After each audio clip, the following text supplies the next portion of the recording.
अस्सलामुअलैकुम, welcome back to another exciting episode of सीख लें। एंड टुडे आज हम लोग एक डेरिवेशन वाला टॉपिक करेंगे from first year, and that is the conservation of energy, जो हम लोग प्रीवियस अपने चैप्टर को लेकर चल रहे थे, and that is chapter number 7 of first year.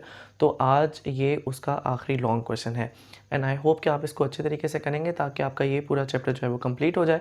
तो चलिए हम वेट नहीं करते और फ़ौरन से चल के देखते हैं इसकी derivation. So let's get started. Bring me down, pick me up, that's a start. Always popping, Zan, yeah. My body hurts, can't stand. Restart, system. Welcome back. So as you know कि हम इस पूरे chapter में simple harmonic motion को जो है वो पढ़ रहे थे, एंड डेज़ जो हैं ये बड़े इंपॉर्टेंट एंड बड़े सीरियस हैं, क्योंकि अब यहाँ पर अब आप लोगों के पेपर्स जो हैं वो करीब हैं। तो आपने अब लॉन्ग क्वेश्चंस को जो है वो इग्नोर नहीं करना है। तो सबसे पहले हम चल के ये देखते हैं कि इस वाले टॉपिक में स्पेसिफिकली हम करने क्या वाले हैं। बच्चे, आप लोगों ने चैप्टर नंबर 4 में भी ये देखा है कि जब आप दो फॉर्म्स ऑफ एनर्जी पढ़ते हैं, the one is kinetic energy and another is potential energy, तो इन दोनों को आप कंजर्व भी करते हो। यानी कोई ऐसे एक्सपेरिमेंट होते हैं जिसमें आप इनकी कंजर्वेशन पढ़ते हैं और इनकी कन्वर्जन भी आप देखते हैं। फॉर एग्जांपल, अगर आपने एक बॉल को, एक ब्लॉक को एक सर्टेन हाइट से जो है वो फेंका है, तो एक सर्टेन हाइट पे इसकी पोटेंशियल एनर्जी होती है, और जब ये ज़मीन की तरफ मूव करता है तो ये काइनेटिक एनर्जी में चेंज हो जाती है। सो आज का टॉपिक भी कुछ ऐसे है कि हम लोगों ने जो अपने सिंपल हार्मोनिक मोशन जो कि हम हॉरिजॉन्टल मास स्प्रिंग सिस्टम में देख रहे थे, तो इसमें देखते हैं कि कहाँ पर पोटेंशियल एनर्जी ज़्यादा है भी कि नहीं, काइनेटिक एनर्जी कहाँ ज़्यादा है और कहाँ मिनिमम है, और इसके अंदर कौन सी पोटेंशियल और काइनेटिक एनर्जी है, और क्या ये पोटेंशियल और काइनेटिक एनर्जी कंजर्व होते भी हैं, क्या ये एक्सपेरिमेंट के स्टार्टिंग और एंड में बचे हुए एक जैसे रहते भी हैं या नहीं रहते। सो हम अपनी एक्सप्लेनेशन या हम अपनी डेरिवेशन का स्टार्ट जो है वो इस फिगर से करते हैं। ये फिगर आपको यहाँ पर नज़र आ रही होगी। यहाँ पर आपको ये शो किया गया है, 3 सिनेरियोज़ हैं, और पहले केस में आपके पास ब्लॉक जो है वो रेस्ट पे पड़ा हुआ है, स्प्रिंग के साथ अटैच है। जैसे ही आप फोर्स इसके ऊपर लगाते हैं टूवर्ड्स राइट, तो ये आपके ऑब्जेक्ट को राइट की तरफ मूव करता है और आपका स्प्रिंग जो है वो एक्सपैंड हो जाता है। लेट से इसकी रेस्ट पोजीशन या इसकी इनिशियल स्टार्टिंग पोजीशन जो है वो x इज़ इक्वल टू 0 थी, और जब आप इसको मूव कर देते हैं तो ये x डिस्टेंस तय कर जाता है या x डिस्प्लेसमेंट कर लेता है, और अब ये मैक्सिमम डिस्प्लेसमेंट यानी मैक्सिमम पोजीशन 2 के ऊपर मौजूद है। जब आप यहाँ से इसको रिलीज़ करते हैं तो ये मास जो है ये स्प्रिंग की वजह से, रिस्टोरिंग फोर्स की वजह से वापस मूव करेगा, और ये अपनी सेट मेन पोजीशन पर भी नहीं जाएगा बल्कि उससे नेगेटिव साइड के ऊपर भी मूव करेगा, और ये ऑसिलेट करता रहेगा अनलेस अंटिल कि आपकी जो सरफेस है वो स्मूथ है। तो सबसे पहले जो आपने इसके ऊपर फोर्स लगाई है टूवर्ड्स राइट, दैट मीन्स कि यहाँ पर फोर्स जो है वो डिस्प्लेसमेंट के डायरेक्टली प्रोपोर्शनल है, which is F is directly proportional to X. अगर आप ज़्यादा फोर्स लगाएंगे तो ज़्यादा डिस्प्लेसमेंट प्रोड्यूस होगा, अगर आप कम फोर्स लगाएंगे तो कम डिस्प्लेसमेंट प्रोड्यूस होगा। हाँ, इस बात का ज़रूर ध्यान रखना है कि आपने इतना डिस्प्लेसमेंट और इतना डिस्टेंस नहीं उसको तय करा देना कि आपका स्प्रिंग परमानेंटली चेंज हो जाए। भाई, आपके स्प्रिंग में इलास्टिक लिमिट रहनी चाहिए ताकि वो ऑसिलेट करता रहे। So the derivation which is f is directly proportional to x, and when you eliminate the derivative or when you eliminate the proportional sign, that will be equal to f is equal to kx, whereas यहाँ पर जो k use हो रहा है ये use हो रहा है एज अ स्प्रिंग कांस्टेंट। अब इसके दो सिनेरियोज़ हैं। यहाँ पर आपने ये देखा, जब x आपके पास 0 था तो आपके पास फोर्स भी जो है वो 0 है, और जब f आपके पास x के बराबर है तो फोर्स जो है ये आपके पास मैक्सिमम है। सो आपके पास यहाँ पर दो फोर्सेस आ गई हैं, तो आप इसका एवरेज ले लेते हैं।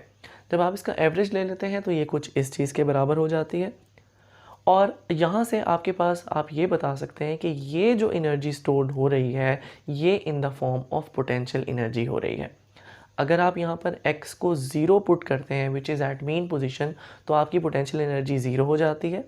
लेकिन अगर आप यहाँ पर x को x0 पुट करते हो तो आपकी पोटेंशियल एनर्जी मैक्सिमम हो जाती है। तो ये दोनों फॉर्म्स पोटेंशियल एनर्जी की आपको नज़र आ रही हैं, यानी कि मेन पोजीशन पे potential energy is 0 and extreme position पे पोटेंशियल एनर्जी मैक्सिमम है। Now we go and check it out कि हमारे पास जो काइनेटिक एनर्जी है उसके साथ क्या सिनेरियो होगा। वी ऑल नो कि काइनेटिक एनर्जी की इक्वेशन बहुत सिंपल है, that will be equal to half mv², और यहाँ पे हाफ हमारे पास यूज़ हो रहा है एज अ कांस्टेंट, मास जो है वो भी कांस्टेंट है, और v जो है वो वेलोसिटी है। When we done experiments on simple harmonic motion body, तो हमें पता लगता है कि जो इसकी वेलोसिटी है वो इसके बराबर आती है। तो यहाँ पर आप वेलोसिटी को पुट कर लीजिए, जो मैंने यहाँ पर पुट किया हुआ है, और ये डेरिवेशन आपको प्रीवियस चैप्टर के अंदर मिल जाएगी। इफ़ नॉट, और अगर आपको ये डेरिवेशन चाहिए तो आप ये इजीली मुझसे कमेंट्स में बता सकते हैं, सो दैट मैं इस डेरिवेशन को भी आपके सामने प्रूव कर दूँ। आप जैसे ही इसके अंदर वेलोसिटी पुट करते हैं तो आपके पास ये डेरिवेशन कुछ इस तरीके से चेंज हो जाती है। नाउ यहाँ पर भी आपके पास दो सिनेरियोज हैं कि आप x को एक दफ़ा ज़ीरो यानी मेन पोजीशन पर चेक करेंगे, और जब आप x को मेन पोजीशन पर चेक करते हैं तो यहाँ पर आपके पास आंसर बनता है जो कि मैक्सिमम आ रहा है। तो इसे हम ये कहेंगे कि काइनेटिक एनर्जी इधर मेन पोजीशन पर मैक्सिमम है। लेकिन जब आप इस पूरी डेरिवेशन में x को x नॉट पुट करते हैं तो आपके पास जो इक्वेशन आती है उसका रिज़ल्ट ज़ीरो आता है। सो इस ज़ीरो से हमें ये पता लगता है कि काइनेटिक एनर्जी एक्सट्रीम पोजीशन पर ज़ीरो है। तो now I am again recalling कि हमारी पोटेंशियल एनर्जी मेन पोजीशन पर ज़ीरो थी, लेकिन एक्सट्रीम पोजीशन पर मैक्सिमम थी क्योंकि बॉडी ने अपनी पोजीशन चेंज की थी। लेकिन काइनेटिक एनर्जी उसके बरक्स मेन पोजीशन पर मैक्सिमम आ रही है और एक्सट्रीम पोजीशन पर ज़ीरो आ रही है। सो इन दोनों सिनेरियोज़ को अगर आप चेक इट आउट करें और आप देखें गौर से तो आपको पता लगेगा कि काइनेटिक और पोटेंशियल एनर्जी मेन और एक्सट्रीम पोजीशन पर दोनों डिफरेंट है। सो अगर हम टोटल एनर्जी देखना चाहें तो क्या हम ये देख सकते हैं कि क्या ये कंजर्व रहेगी या नहीं।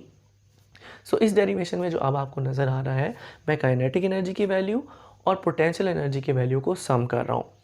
एंड व्हेन जब इन दोनों वैल्यूज़ को सम किया जाता है तो आपके पास वैल्यू कुछ ओरिजिनल के बराबर आती है, एंड दैट शोज़ दैट कि काइनेटिक एनर्जी और पोटेंशियल एनर्जी या the system energy is conserved.